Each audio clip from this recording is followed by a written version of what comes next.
शिंदे साहेब, देवेंद्रजी, प्रफुल्लभाई रामदास आठवले साहेब, पियुष गोयल साहेब, चंद्रशेखर बावनकुळेजी, नीलमताई गोरे, सर्व महायुतीचे सन्माननीय उपस्थित असणारे मान्यवर नेते, पदाधिकारी, कार्यकर्ते आणि पत्रकार मित्रांनो, आपण आज सकाळी काउंटिंग सुरू होईपर्यंत प्रत्येकजण आपापले परीनं अंदाज व्यक्त करत होते.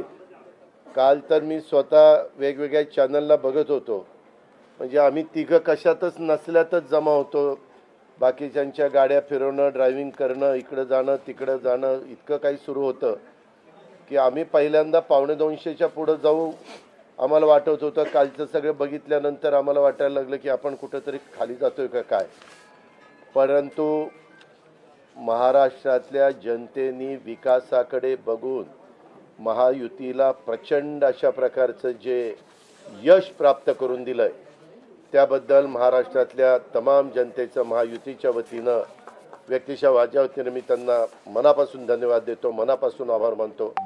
सगळेच कार्यकर्ते राबले, उमेदवार राबले, सगळे सहकारी घटक पक्षाचे, मित्र पक्षांचे सगळे आमचे सहकारी त्याच्यामध्ये स्वतःला झोकून दिलं आणि सगळ्यांनी ही निवडणूक आपली स्वतःची निवडणूक आहे असं समजून त्या ठिकाणी कामाला लागले.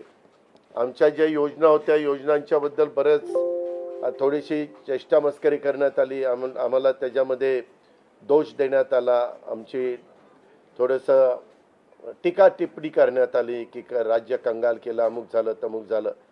परंतु नंतर त्यांचे जाहीरनामे बाहेर आल्यानंतर आम्हाला ते दिसलं की हे काय चाललेलं आहे, कसं चाललेलं आहे, कुठलाही हिशोब न ठेवता अशा प्रकारचे जाहीरनामे बाहेर आले आणि आपण सगळ्यांनी त्या ठिकाणी पाहिलं.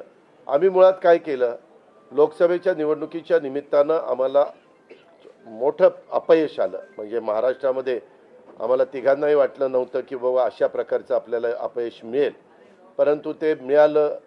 आम्ही ते मान्य केलं, त्याच्यातून आम्ही पुन्हा सावरण्याचा प्रयत्न केला. अर्थसंकल्प सादर करत असताना आम्ही सरकारमध्ये तिघांनी मिळून काही योजना जाहीर केल्या. त्या योजना इतक्या पॉप्युलर झाल्या, त्याच्यामध्ये लाडकी बहिणा म्हणजे गेम चेंजरच ती योजना झाली. अंडर करंट असा का बहिणींनी दाखवला की मी सगळे उताने पडले, सगळे आडवे झाले. एक माझं स्वतःचं स्पष्ट मत आहे, प्रत्येकाची वेगवेगळी मतं असू शकतात आणि उलट आमच्यावर आता जबाबदारी वाढलेली आहे. कारण एवढ्या प्रचंड बहुमताने, म्हणजे मी तर जसा राजकारणात आलोय तसं 222 आणि 225 महायुतीला किंवा कुठल्याही आघाडीला महाराष्ट्रामध्ये तरी कधी असं यश मिळालेलं माझ्या तरी पाहण्यात नाही, माझ्या तरी ऐकवत नाही. कदाचित पूर्वीचा काळ वेगळा काँग्रेसचा असेल, त्यावेळेस कधी झालं असलं तर माहिती नाही, परंतु बाकीचे विरोधक नगण्य होते त्यावेळेसची गोष्ट.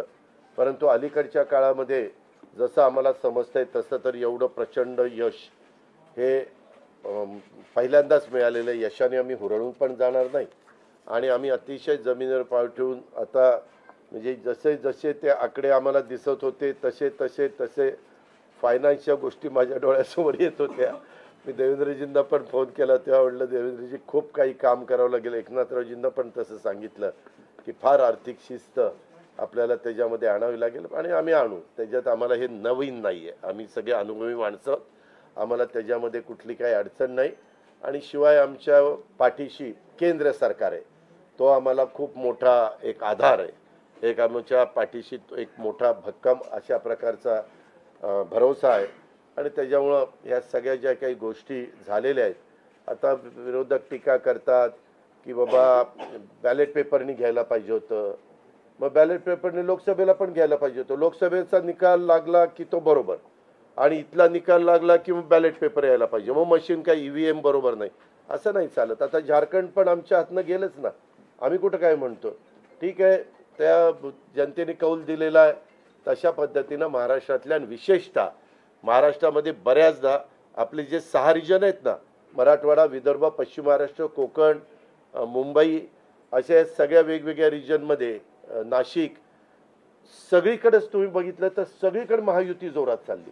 असं कुठं नाही की मागच्या वेळेस कसं झालं, आम्हाला झटका दिला तो मराठवाड्याने दिला. आमची एकच जागा त्यावेळेस भुमरे साहेबांची आली संभाजीनगर सिटीतली, बाकीकडे सगळीकडे आम्हाला दारुण पराभवाला सामोरं जावं लागलं. आणि तसं ह्यावेळेस झालं नाही. तुम्ही जर अंदाज घेतला तर सगळीकडेच चांगल्या प्रकारे महायुतीला यश मिळालं. काही जागा गेल्या त्या फार थोड्या मतांनी त्या बाबतीमध्ये गेलेले आहेत असंही चित्र. आणि मीडियावाल्यांनो, मला एक तुम्हाला इलेक्ट्रॉनिक पण आहे, प्रिंट पण मीडिया आहे, मला एक कळत नाही, तुम्ही खऱ्या बातम्या देत चाला ना. जे खऱ्या देत नाही त्यांना मला म्हणायचं, तुम्ही बाकी सगळे खऱ्या बातम्या देतात, त्याच्याबद्दल दुमत नाही. पण मी टी व्ही चालू केलं आणि अजित पवार पोस्टल बॅलेटमध्येच मागं. मी विचारतोय तिथं फोन करून, ते म्हणले नाही दादा आपण पुढं आहे. आता माझं लीड 1,02,000 मताधिक्य मी मिळवलं आणि खुशाल तुम्ही दाखवताय अजित पवार मागं, अजित पवार मागं. मग काही जण म्हणलं का रे असे दाखवतायत, TRP त्याच्याशिवाय वाढत नाही. अरे तुमच्या TRPला आम्हाला का मातीत घालताय, आमची का बदनामी करताय. त्याच्यामध्ये मी नंतर पुन्हा अधिकाऱ्यांच्याकडनं माहिती घेतली की नक्की पोस्टल बॅलेट किती झाले. पोस्टल बॅलेटमध्ये पण आम्ही पुढं होतो आणि रेग्युलर मतदानामध्ये पण पुढं होतो. सांगायचं तात्पर्य की बाबा तुमच्यावर सगळ्या चॅनलवर जनतेचा एवढा विश्वास आहे, म्हणजे विश्वास नाही ते सकाळच्या 9 वाजताच्या भोंग्यावर विश्वास नाही, पण बाकीच्यांवर फार विश्वास आहे. माझं एवढंच म्हणणं आहे की खऱ्या बातम्या दिल्या तर काही वाईट होणार नाही. पण खूप चांगलं यश मिळालं. अजून पण काही काउंटिंग चालू आहे, काही ठिकाणी रिकाउंटिंग मागितलेलं. ठीक आहे, तो त्यांचा प्रत्येकाचा अधिकार आहे.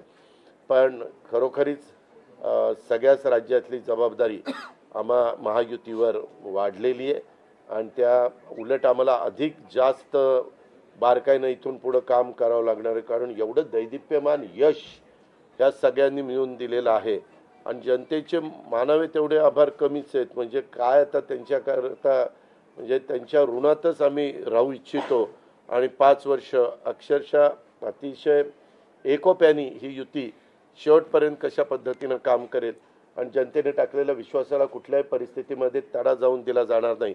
अतिशय चांगल्या पद्धतीनं राज्याच्या सर्वांगीण विकासाच्या करता जसं आम्ही विकास हा केंद्रबिंदू मानून पुढं गेलो, तशाच पद्धतीचं काम हे इथून पुढच्या काळामध्ये देखील महायुतीच्या वतीनं त्या ठिकाणी चालेल अशा प्रकारची खात्री मी आपल्या पत्रकार मित्रांना पण देतो आणि आपल्यामार्फत महाराष्ट्रातल्या तमाम जनतेला देतो.